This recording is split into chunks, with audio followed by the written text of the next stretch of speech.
I would say maybe the biggest, and I don't want to go too long, but like the biggest thing that I'm seeing from a lot of these networks, it's not necessarily is this legit? It's, is this a fad? Like, is this just a period? Because a lot of these guys, they've seen a lot of things come and go. So is it, wow, yeah, this social media craze, is this just a fad? And that's so if you're creating content, some of the things that I think these networks are looking at is, hey, these people, they don't understand storyboarding. They don't understand how to have the right angles or do these right cuts, or they don't understand what it means to be on camera. But here's the truth. Nowhere else are you going to find but an influencer or a social media person where they capture, they cut, they edit, they're the host, they're marketing, and like they do it all. And so it's more convincing these CEOs and showowners that, listen, it's not a fad, and we take this seriously, and I've learned, and you can see the progression through. Let's just use Brett, man. Yeah. From the very beginning of what he was doing to what the kind of content he's doing now, and albeit he has a team, and he's just a genius. But the thought is, help me convince these guys that this is a real deal by learning and growing and getting better at what you do, right? What is the biggest objection from these guys? Yeah, these basically, network guys. I'm assuming they're men too. Television is going to outlast this whole thing.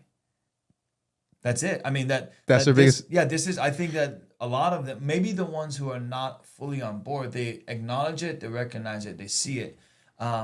Maybe there's also a portion of, you can't monetize that. You can't monetize that, but that's a whole nother thing too. If you've got a following, let me put this in terms that I see it. Yeah. So we just go, wow, I got 4,000 or 10,000 people following me, right? And like you go, oh, that's cool, whatever. Yeah. Like when somebody says 100,000, we go, oh my gosh. Yeah. But check this out. If you were like standing, I don't know, at a park, and 10,000 people came. Yeah.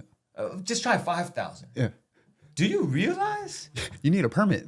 Yeah. Like you got barricades and security, because it's not like 10, 20 people. So like if you are a content artist or content creator, or you're a social influencer or anything, that's a lot of weight. And like you don't even grasp or understand. 10,000 people follow you. It's just massive. So a lot of these people, maybe they acknowledge it. Maybe they say, wow, yeah, hey, that's really nice. You've got a lot of followers, but how do you monetize that? And here's what the good ones are doing. The people that go, you know what? You're right. I'm not just creating funny content now for mom and dad. How do I make a living out of this? That's when you get smart and you go, okay, I got to work with Josh. Yeah. Somebody who knows what's up. But like merchandise and advertising, and what does that look like? And there's definitely a system there. And if you can monetize it, you can say, hey, I've got 20,000 followers, and this is how I've monetized it. And you need me to do a show here, because all of your advertisers, all of their stuff's going to be sold, and all of your ratings are going to go up. So therefore, you make more money. That's the kind of that next step where I think guys like Brettman have found it. They've unlocked it, Unlocking, found, like it almost implies it's a secret, because yeah. you know what I mean? Where it's like, where's the playbook? Yeah. And a lot of the monetization that I see happening in this space is the pay me so I can tell you how to do what I did. Right. Which is a little bit like a nepotism kind of like, I'm this, you want to be that, you want to be this, pay me, I'll give you my breadcrumbs. Right. Basically, which is like, I get it. And you know what? A lot of people who are doing it actually have a valid exchange there. Because the people who buy their course, people who buy their 10 steps to this and that, that's a very, very healthy online digital economy right now, right? And you can find that. So I'm thinking for these people in like these networks, TV, program, what they're thinking is, we know what works as far as getting our return on, basically getting our return. Right. advertising money is something that we're used to. Super Bowl is a perfect example in America, right? Right. That equation is not the equation that's happening over here. Right. And so we don't know. Are you going to tell me that? Yeah. You know what I mean? Like, can you lay it out for me in a way that I'm not saying Josh, tell me, but like, no, I'll lay it out. I'll give you what I think. Can you, like on this side, what would that be? Yeah. I think when we start something, we especially social media, most of the times we're not starting with the end result. So you're building your brand in front of everyone and you're figuring it out. Yeah. But once you hit a certain threshold where you've got more followers than you even know by name, they know you don't know them. You've got to really sit down and say, what is my brand? I'm a personality, right? Like not like even Kim Kardashian has a brand. She knows who she is. So my thing is first is like be true to not who you want to be, but like who are you? So like just sit down and go, look at my followers. You can't have like 100,000 hunting followers and then start saying you want to do like, I don't know, real estate. And it happens all the time. I'm like, why are you like, this makes no sense. So like you first is you got to know who you are. And when any type of agent, sponsorship or a network, if it's not clear right off the bat where you go, hey, you know what? Wow, I saw that post. That guy is 100% a hunter.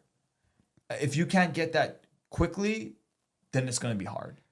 So you're talking about the brand. Yeah. So know your brand and be honest with yourself. And here's the thing. This happens. This is maybe you've been cultivating a brand and you don't know unintentionally you've got things out there. You're like, you know what? Honestly, I want to be known as a real estate agent. That's the kind of things and that's part of it. But you also got like your family stuff and you got like hunting and you got, I don't know, whatever, politics, whatever. Well, then my suggestion is start moving to where you're going to be most marketable. Because when I'm having a conversation on behalf of you and I go, hey, you know what? There's a television show of this hunter. He's really, really good on camera and he's just got like gems. This person's got knowledge and you just fall in love with this person. And then they go, yeah, but like that's him 30% of the time. What happens is for these network people, I'm going to just say people, they can't find the right agent, the right sponsors. Yeah. So you could go to Sports Authorities, RIP, you know. My bro used to work there. Yeah, that's right. That's right. Yeah. I totally forgot when he had short hair. Ty, I forgot. Yeah. Man, I looked up to your brother doing that. Okay, anyway. Yeah. You know what? Where do you get the funding for that? So it's kind of hard. It sounds like, so for that seat, it's very much so an equation. I get it. Yeah. Who are you? How can I put advertisers' dollars behind you? Yep. And then guarantee, give this advertiser a reasonable percentage, a range of their return, right? I know that if I pair this influencer with your ads, this is probably what's going to happen. Well, I can tell you what's been happening real quick, guys, to why that's important. Yeah. So it used to be, we got the advertiser at Sports Authority. And then they go, no, let's go find somebody who we can act the part, right? That's how it used to be. Yeah.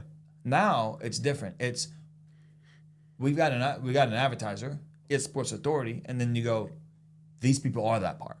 These people, when I look at their account and their brand, that's it. This person is a runner.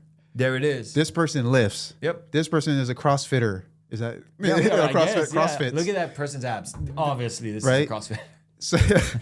So as the creator, to plug into that, as far as this is all about monetization, by the way. Sure. Let's just be clear. Yeah. You can do what you want to do. Absolutely. But when you talk about getting ad dollars, even sponsorships, big time right? Sponsorships. It's like, are you a clear enough representation that I can align my money with? Mm-hmm. Okay, here's the deal. And now let's work it out.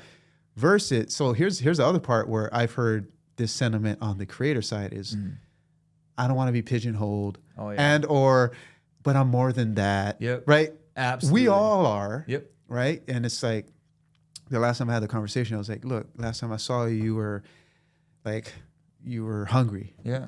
I don't expect you to be hungry right now. I know you're more than a hungry person, and people change. I get this. Right. We all understand that. But, Sure. when you are that person and you're, I guess I want to say predictable, Right. right? When you, and to your point, is that you can create and compartmentalize. Let's say you make a whole new account where you pour all of that person. Right. I make clay pots, I go fishing, and I CrossFit. All right. Yeah. Maybe then your clay pot is the one that maybe Just is the most right. easy to align with advertiser money and stuff. So you're talking about brand strategy. Right. You're doing a lot in terms of taking this person who has multiple aspects to their life, Right. and saying, well, if you want to be marketable, Right. let's Well, bonsai your accounts a little bit. Yeah. Well, I don't want it to seem like you're doing one thing, but here's some realities. Okay. Whether you're cultivating your brand or not, it is being cultivated.